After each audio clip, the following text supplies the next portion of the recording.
They say you can see it from space. They say it protected China from fierce invaders from the north, along a border more than 4,000 miles long. The Great Wall is a strategic masterpiece, a sprawling stone structure that has lasted for thousands of years. To the world, it is the symbol of China.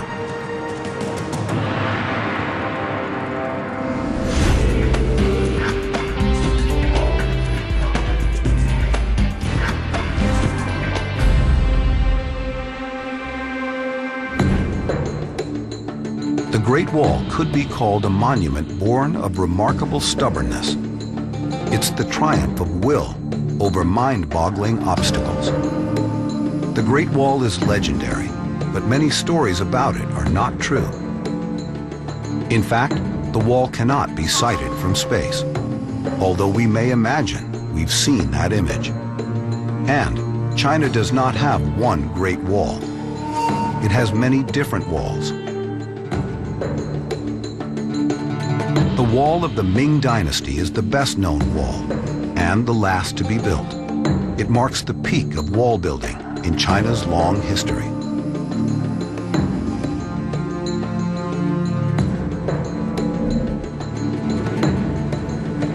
Almost every dynasty built its own wall. China has a vast network of defensive walls, built at different times and along different parts of the northern border. Some estimate that all the walls added together would stretch for over 15,000 miles.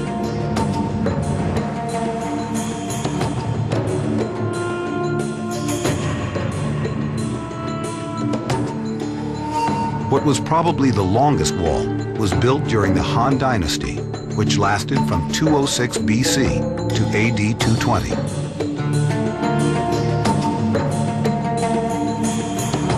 The famous expansionist ruler, Emperor Wu Di, ordered the vast construction to protect newly conquered territories.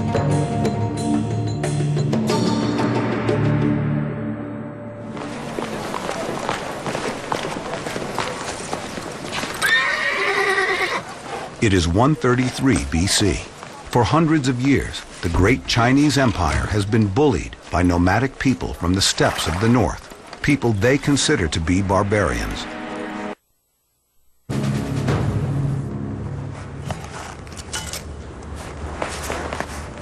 After many successful campaigns against the barbarians, the emperor holds an urgent meeting.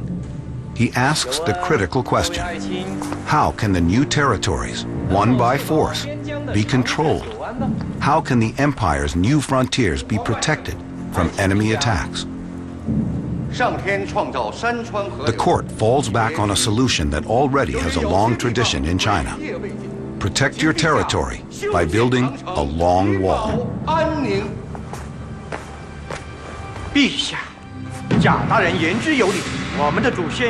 High officials speak strongly against this proposal. They warn of the risks and high costs of such a challenging project. But they cannot change the emperor's mind. So begins the construction of the Han Dynasty's Great Wall.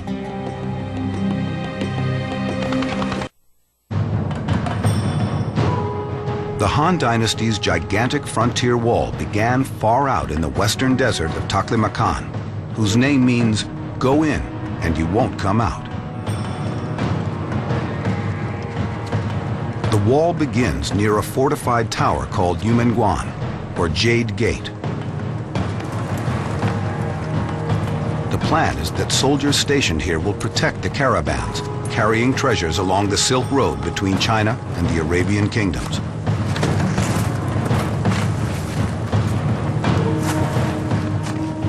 Today, no one knows how many people were recruited to build this massive wall. Many were soldiers. Others were forced laborers, condemned to years of work on the wall, often for tiny misdemeanors. Still others were landless peasants, sent to the empire's largest construction site from all parts of the country.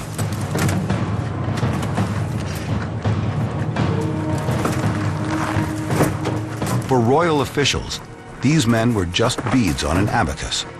We know this from later records that have been found. If one soldier can build 3 paces of wall in 1 month, then 300 men can build almost a mile. 3,000 men can build about 10 miles, so that about 333 miles would take 100,000 men 1 month to complete. But how can thousands of people survive in a region where there is nothing but dust and stones?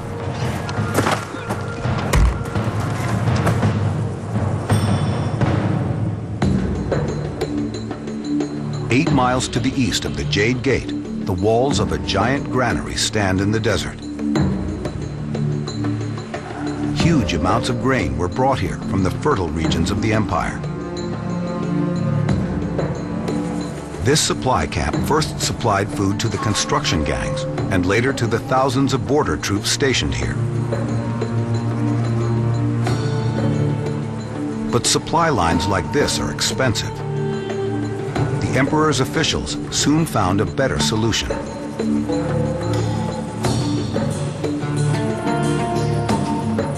Hundreds of thousands were forced to become members of a new class, that of soldier farmers, landless peasants inducted into the army. Scholars have found records of the mass resettlement of people into this arid region. To cut costs, their families were recruited with them, and then they were left to look after themselves.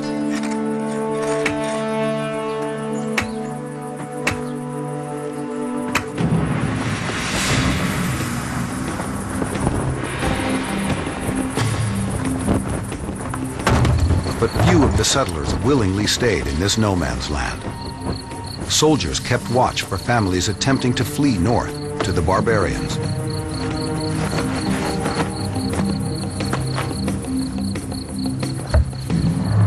Altogether, 2 million people were moved into the new border regions. We don't know if Chinese officials cared about the high human cost of the wall. But 2,000 years later, an archaeologist would discover evidence of just how much the workers suffered.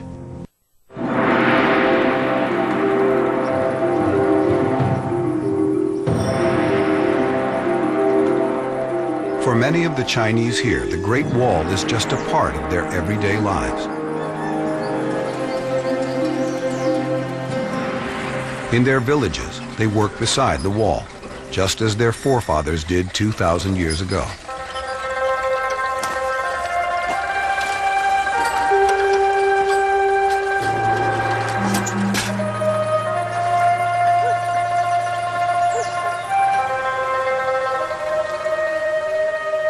Sometimes these practical farmers make their own breeches in the national icon.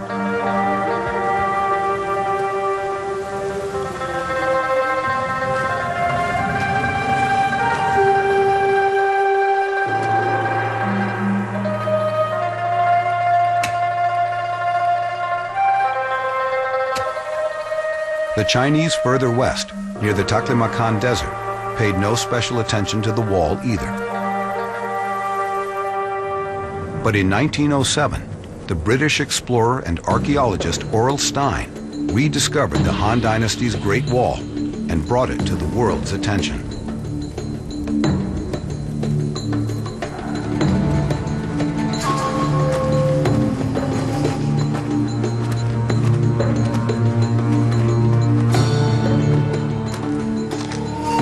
Stein and his caravan struggled through the Taklamakan Desert and came upon intriguing remnants of an ancient wall.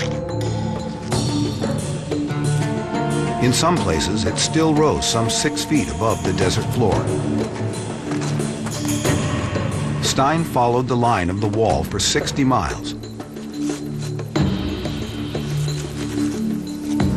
During his excavations, he uncovered numerous ancient relics. Among them were wooden strips. Shovel, please.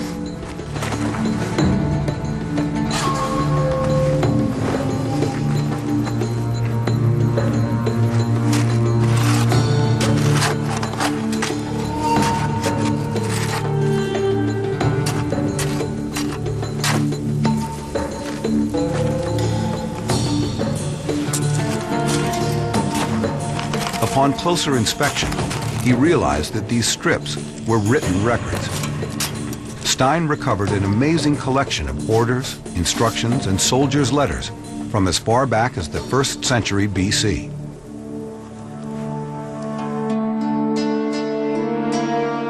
They helped to piece together a picture of how the forces at the Great Wall lived.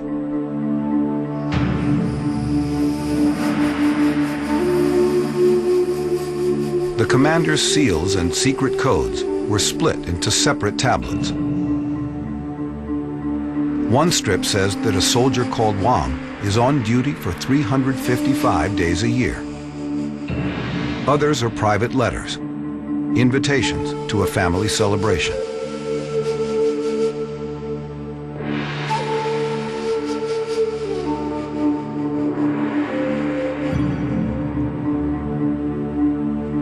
But the most important records show that the wall had a highly developed system of visual signals. There were watchtowers along the wall, where the soldiers would pass on a signal as soon as invaders were spotted. Using smoke by day and fire by night, the signal was relayed to the towers lined up inside the wall's boundaries and ultimately reached the garrison. Using a standardized code, the soldiers could even pass on the distance and the strength of the attacking force. In less than 24 hours, the message could travel a couple of hundred miles.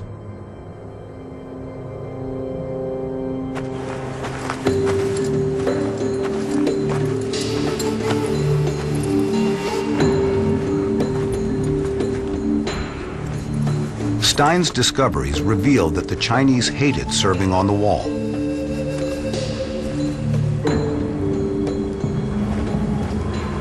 The soldiers and farmers constantly faced the danger of raids and the terrible weather conditions. More and more soldiers desert to the Xiongnu, the barbarians, the enemy. The emperor had hoped this great structure would last for hundreds of generations. Instead, the wall turned soldiers against their own ruler and drained the imperial coffers with the need for repairs. The early Han Dynasty's Great Wall protected a capital located in the west, a city known today as Xi'an. 1,000 years later, the Ming Dynasty set its capital in the east, founding the city of Beijing. It is here that the best known of the walls was built. The emperor lived in a city within a city, the great royal complex known as the Forbidden City. Here the reigning emperor, Emperor Jiajing, faced a hostile barbarian force outside the palace gates.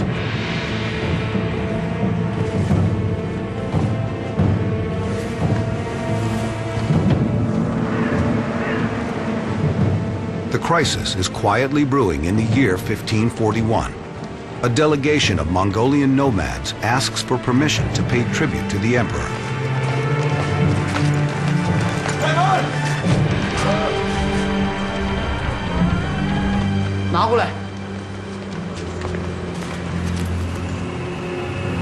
Unlike in the early Han Dynasty, they are bringing the gifts this time, in the hopes that they will be allowed to begin trading with the Chinese.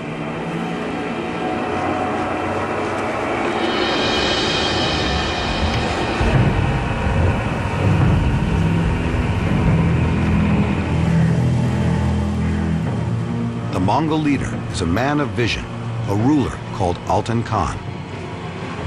Altan Khan lives in a palace he's modeled after Chinese architecture. He's the first Mongol leader since Genghis Khan to build a permanent fortified city.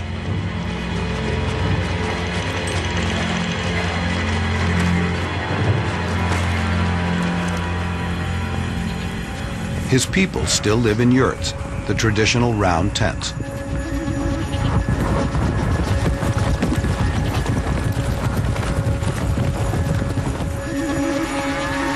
They live entirely off their livestock, wandering the steppe to find good pasture for their herds.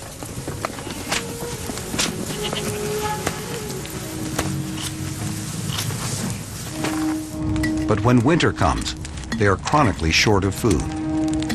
The children and elderly are hit the hardest.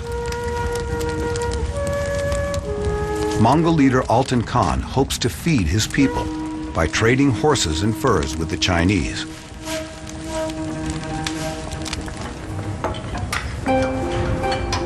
In the imperial palace, behind the walls of the Forbidden City, Emperor Jiajing is not interested in the barbarians' troubles.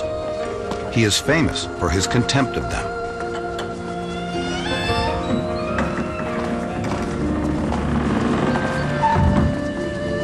So in answer to Altan Khan's request, Emperor Jiajing puts a price on the Mongol ruler's head. And future Mongolian ambassadors will be executed at the border.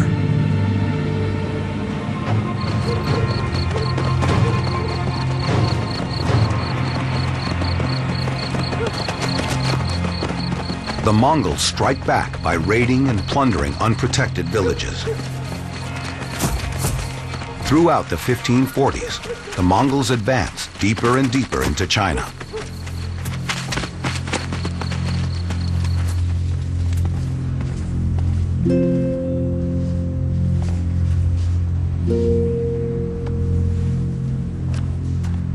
Emperor Jiajing orders General Wang Wenda, leader of the border troops, to report to the Forbidden City to strengthen China's defenses. The wheel of history, which has revolved around violence and conflict, is turning again. 那么我们说呢，明朝长城呢，它固然是很坚固的。 The Ming Dynasty's Great Wall still has the reputation of being 那么明朝呢， impenetrable. 对长城用的这个人力和物力呢， Enormous sums were invested, and millions of people were recruited to build 它 it. 九边从辽东 The 一直到 soldiers 嘉峪关 manning it 有了 were 重兵 excellently 防守 trained, 这一点呢是 excellently 没有疑问 equipped. 的。但是长城的防御， And yet 它 the 人 Mongols didn't give up. 固然用的很多 Somewhere 但是蒙古 on 的 such a 骑兵 long 它必有 frontier, 目的 there 的 had 骑 to 兵 be a 呢，它 place 可以 where 在 they could 全 break 攻击 through. 你一点 That 所以 place 它的这个 would 防 be 线 the 呢 Gubeikou 不可能 Pass, 没有 north 任 of 何薄 Beijing. 弱和可击利用的这么一个地段。古北口呢就是这样。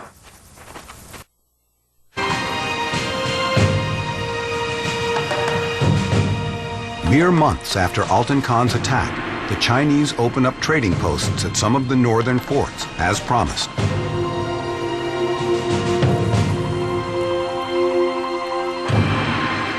The remains of a trading station have been found at Yulin Garrison. Archaeologists uncovered the foundations of a gate here in this wall, through which merchants could at long last come and go.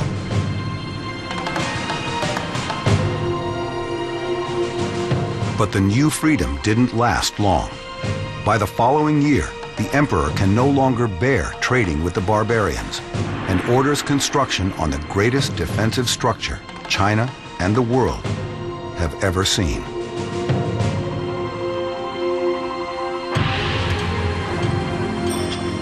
Between 1550 and 1644, the stone dragon comes to life.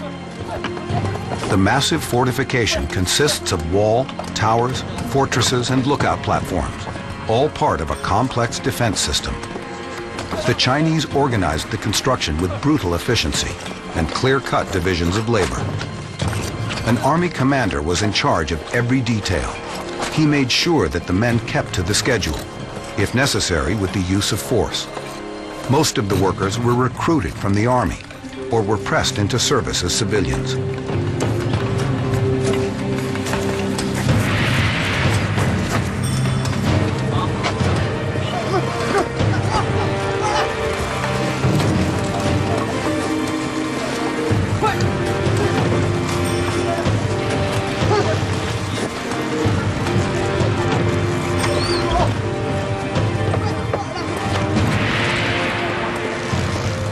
The speed and harshness of the work put a terrible strain both on men and the supply of materials.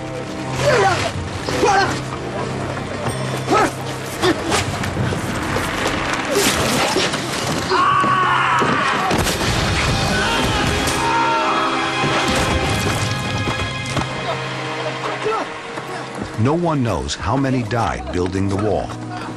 One inscription on a wall says that it was completed in 600 days by 3,000 men.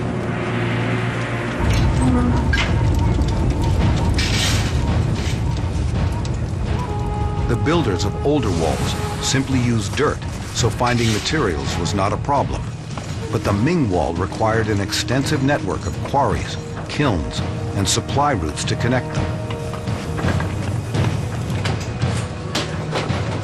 Workers had to create countless brickworks to supply the greatest building site of the empire.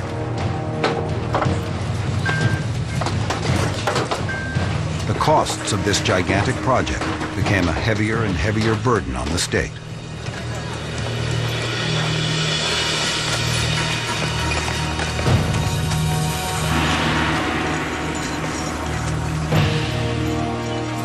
Bearers carried the bricks from the kilns to the construction sites in the mountains. Some had to travel distances of 50 miles.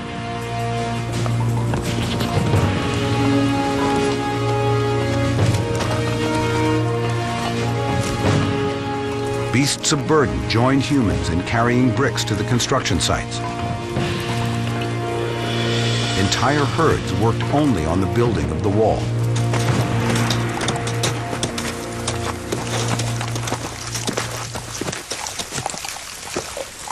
Even goats did their bit.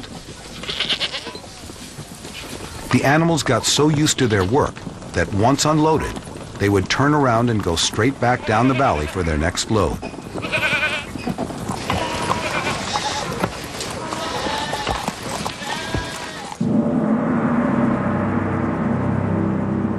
It took just 100 years to build the greatest defensive fortifications the world had ever known.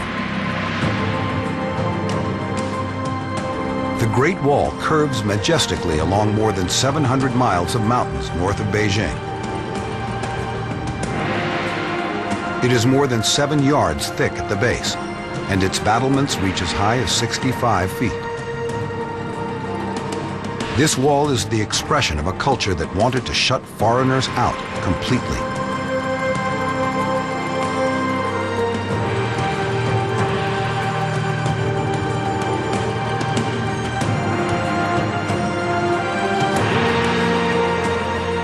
At its eastern end, in Shanhaiguan, the structure strides straight down into the Yellow Sea.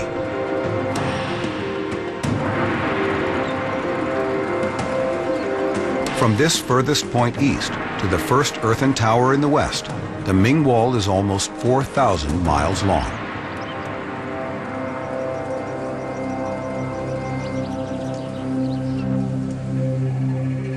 But the Great Wall is not a single wall at all.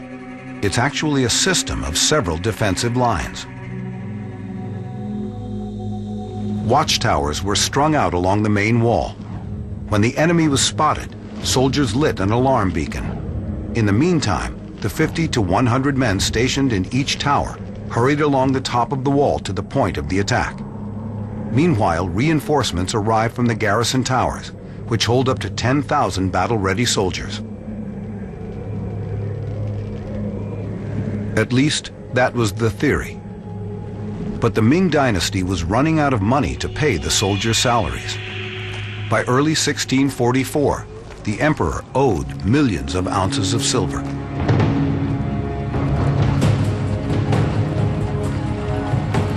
Building the wall brought the Ming Dynasty to the edge of financial ruin. In its weakened state, the Ming rule was vulnerable. In 1644, a rebel army led by a peasant, Li Zicheng, would plunder and pillage its way towards Beijing. The Ming Dynasty was close to the end.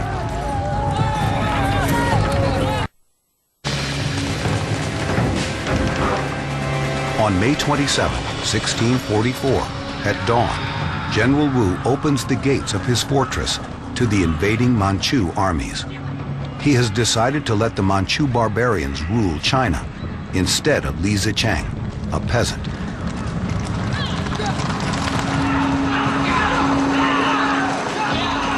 The Manchus force the rebels out of the Forbidden City, and they take power for themselves. They found a new dynasty that will rule until the year 1911. They call themselves the Qing, the Pure Ones.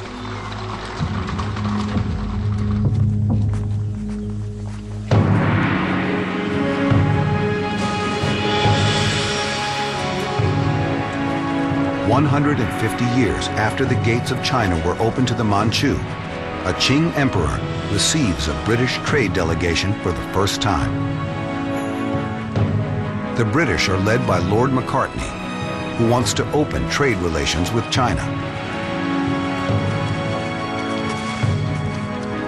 To the emperor, he is just another barbarian he doesn't care to dignify by trading with.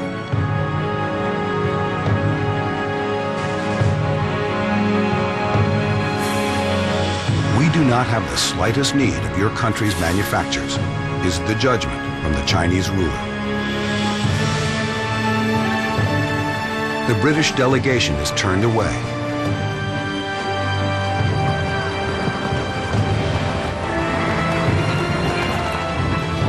On their way to see the emperor, they admired the Great Wall. But now they have stumbled upon an invisible wall surrounding China. They will return with a vengeance less than a century later.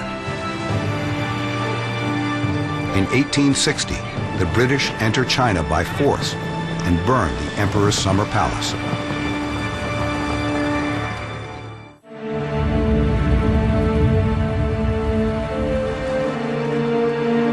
In the end, the barbarians brought down the Chinese Empire without scaling any walls.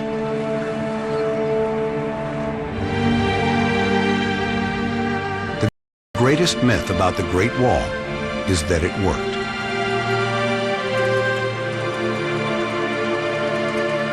Mighty as it was more of a stopgap measure. The Great Wall could not protect China from its enemies all the time.